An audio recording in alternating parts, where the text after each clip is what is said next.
At bago po tayo magtapos, Attorney Galang, meron po kayong bagong libro na gustong i-launch. Baka maaari i-share sa amin. Chi, thank you. Ini-invite ko po lahat na kumuha ho ng kopya ng bago kong libro. Ito sa taxation ho, Transfer and Business Taxation in the Philippines. This is published by Central Books Supply Incorporated. And ito na yung pinaka-updated na libro na makikita nila sa market ngayon kasi kasama dito yung Train Law Create Act and of course yung recent na kapapasa lang yung Ease of Paying Taxes Act. So talagang updated na libro to. Mabibili nila to sa Shopee, Lawbooks Plus, and of course Central Bookstores nationwide for only 800 pesos. So talagang malaking tulong to for our accountancy, law students, and tax practitioners. Pinakwento ko sa kanya kanina, pag sabi niya ipopromote niya yung book, sabi ko, taxation, yun ako pinakamababang grade ng college. Pero kasama kasi nun yung taxation and agrarian reform. Yes. Ayun ba ang tinake mo nung hindi, ano lang siya, minor subject. Minor subject. Ako naman political science, major in governance, so medyo walang math doon. So mukhang kailangan namin basahin yan ni Asek. Madami kasing nahihirapan sa tax kasi nga iba yung jargon sa tax pagdating, diba? Lalo na kung sa law nga parang hirap na yung tax pa, diba? Pero dito sa librong to, madami silang mapupulot kasi may mga digest din ng mga Supreme Court cases.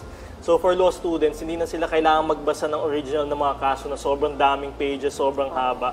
So dito nakadigest na yung mga important cases ng Supreme Court on tax.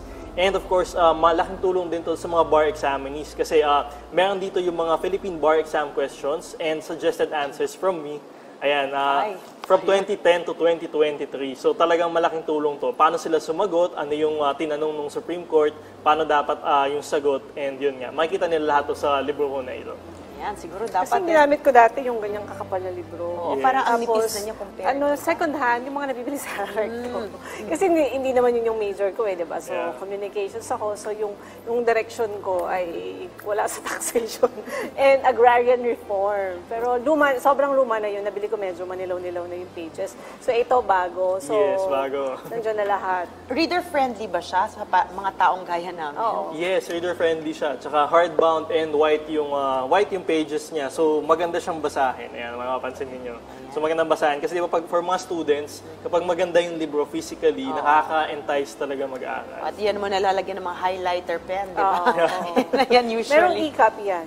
Wala tayong e-copy. So, hard copy lang. Okay. Dapat naman, bumalik pa rin tayo sa mga hard copy ng mga yes, libro. iba pa rin yung physical copy na talagang nahawakan mo yung libro. Ako gusto ko nalalagyan ko ng notes actually. Kaya Yes, gusto ko yung mga ganyan. Okay? I-support natin ang bagong libro ni Attorney Galang.